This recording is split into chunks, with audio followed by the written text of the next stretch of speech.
The rejection email arrived while I was having lunch with my stepmother, Emily.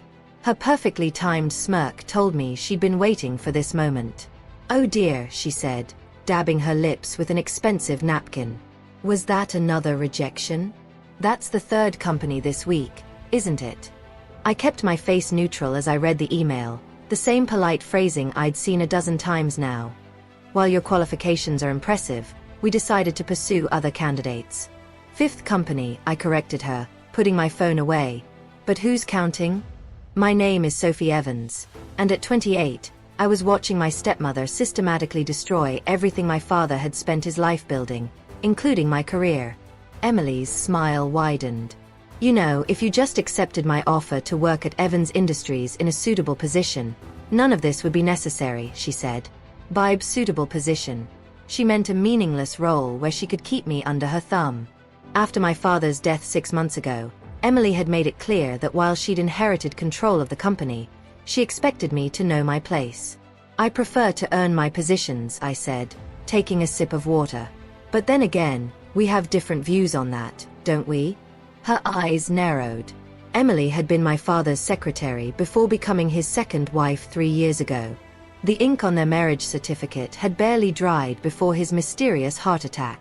"Careful, Sophie," she warned, her voice honey-sweet but her eyes cold. "That sharp tongue of yours is exactly why you can't find work. No one wants to hire someone with attitude problems." She wasn't even trying to hide it anymore. Emily had spent the last 6 months using my father's connections to blacklist me from every major company in the finance industry. Her message was clear: submit to her authority at Evans Industries or watch my career disappear. What Emily didn't know was that I'd seen this coming. My father, Thomas Evans, hadn't built one of the most successful investment firms in the city by being naive. He taught me everything he knew, including how to prepare for betrayal. "You're probably right," I said, standing up. "Thank you for lunch, Emily." Always illuminating. As I walked out of the restaurant, I could feel her satisfaction radiating behind me. She thought she had me cornered, desperate, just another trust fund kid who'd never learned to survive without daddy's money and connections. But my father had taught me so much more than she knew. I caught a cab to the small apartment I now called home. A far cry from the penthouse where I'd grown up, but it served its purpose. Emily thought she'd humiliated me by freezing my accounts and forcing me to downsize. She didn't realize I'd chosen this place specifically for its proximity to the city's financial district. Inside, I went straight to my home office, a converted walk-in closet with a desk, laptop, and walls covered in financial data. This was where I'd spent the last 6 months watching Emily's every move at Evans Industries. My phone buzzed, a text from James, my father's former head of security. "Board meeting scheduled for Friday," he said. I smiled, thinking about the seeds I'd been carefully planting. Anonymous tips to board members about questionable transfers, whispers about Emily's rapid changes to company policy, and questions about the unusual circumstances of my father's death. Emily was smart, but she'd made one crucial mistake. She thought my father had taught me about finance only in the office during business hours.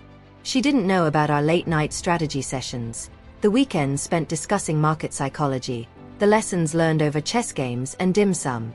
Most importantly, she didn't know about Project Phoenix. I opened my laptop and pulled up a secure folder. Inside were documents my father had prepared in the months before his death. Evidence of Emily's manipulation, records of her secret accounts, proof that she'd been selling company secrets to competitors. But the real treasure was a series of shell companies he'd helped me set up years ago. On paper, they were small investment firms spread across different countries. In reality, they were a network designed to acquire controlling interests in key companies without drawing attention.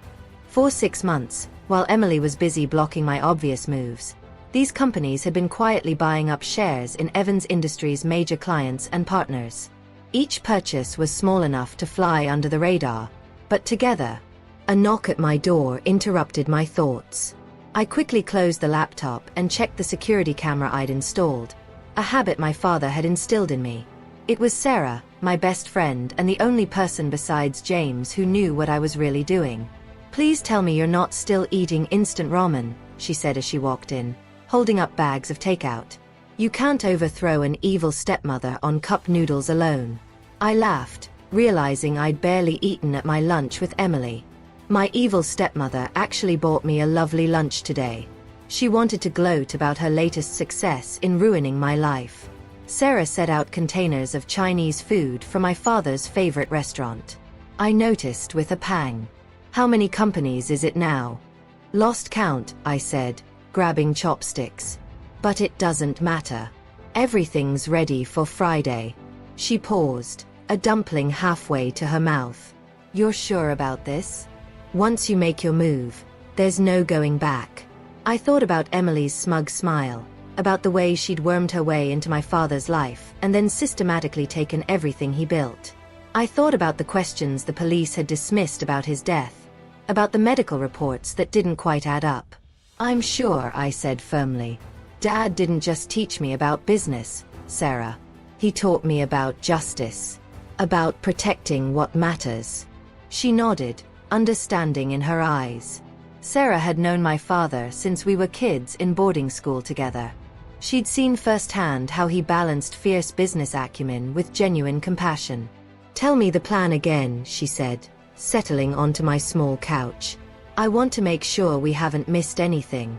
I pulled out my laptop and brought up a complex diagram of company relationships. It starts with Western Capital. Western Capital was Emily's pride and joy, her first major acquisition as CEO of Evans Industries.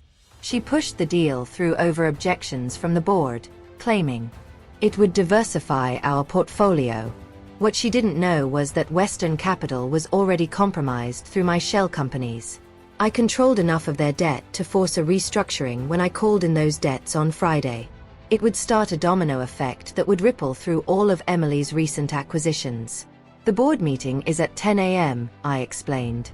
Emily will be presenting her grand vision for the company's future, but at 9:45, the first reports of Western Capital's financial irregularities will hit the news. Sarah whistled low. And you're sure about your timing? I nodded. James has everything set up. When Emily tries to deny the problems, he'll accidentally project proof of her own involvement on the boardroom screen. Every questionable deal, every secret payment, every connection to Western Capital's troubles. And then? Sarah asked. Then, I said, pulling up another document, the board learns about my shell companies. About how they own not just Western Capital's debt, but controlling interests in half of Emily's pet projects. They'll realize that while she was busy playing CEO, someone else was quietly becoming kingmaker. The boardroom erupted in chaos. Board members demanded explanations. Emily tried to deny everything, but the evidence was overwhelming. Mrs. Evans, Robert, my father's oldest friend and head of the board, said heavily. In light of these revelations, the board is calling for an immediate vote of no confidence. You can't do this, Emily hissed. I'm Christopher's widow and I cut in. The daughter he spent years preparing for exactly this moment. Check your contracts, Emily. Really check them. Those shell companies don't just own shares in our partners. They own controlling interest in your personal holding companies too. She staggered slightly, realization dawning. The offshore accounts, I said.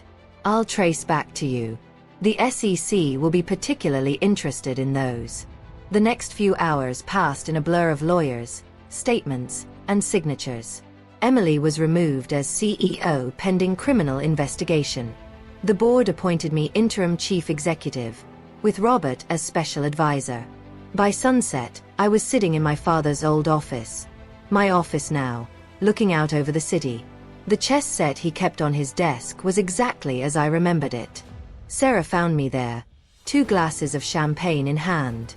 Your dad would be popping champagne right now, she said, handing me one. His daughter, not just beating them at their own game but creating a whole new one. I smiled, thinking of all his lessons. The game's not over yet.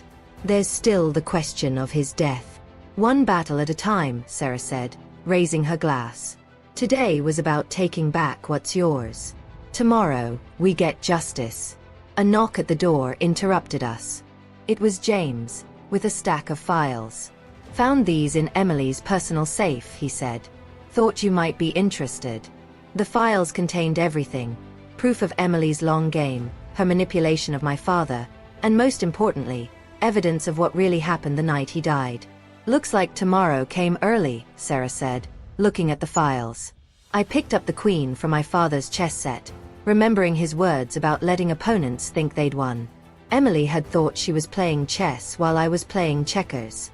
She never realized we were playing an entirely different game. You know what Dad always said about chess? I told Sarah, setting the queen back in its place. The queen might seem like the most powerful piece, but it's how you use your pawns that really wins the game. As if an answer, my phone buzzed with a news alert. Evans Industries stock soars under new leadership. Former CEO faces criminal charges. I looked around the office at my father's books still lining the walls, his favorite painting hanging behind the desk, the city lights twinkling beyond the windows. Emily had tried to erase every trace of him, but his real legacy was never in these things. It was in the lessons he taught me, the strength he helped me find. Tomorrow would bring me challenges. There would be companies to rebuild, partnerships to restore, and yes, justice to pursue for my father's death. But tonight, sitting in his chair, I felt at peace for the first time since losing him. To Dad, I said, raising my glass. To the daughter who proved that the smartest player isn't always the one making the most noise, Sarah echoed. Outside my office, Evans Industries hummed with renewed energy. Employees who'd been afraid under Emily's leadership walked taller now. The fear was gone, replaced by hope. I picked up my father's favorite pen, the one he used to sign every major deal, and began writing out my plans for the company's future. There would be changes, but not like Emily's slash-and-burn approach. These would be strategic, thoughtful, built on the foundation my father had created. The sun had set completely now, leaving the office lit only by the city's glow. In this light, I could almost imagine my father sitting across from me, that proud smile on his face. "Your move, Emily," I whispered to the empty room. "Your move."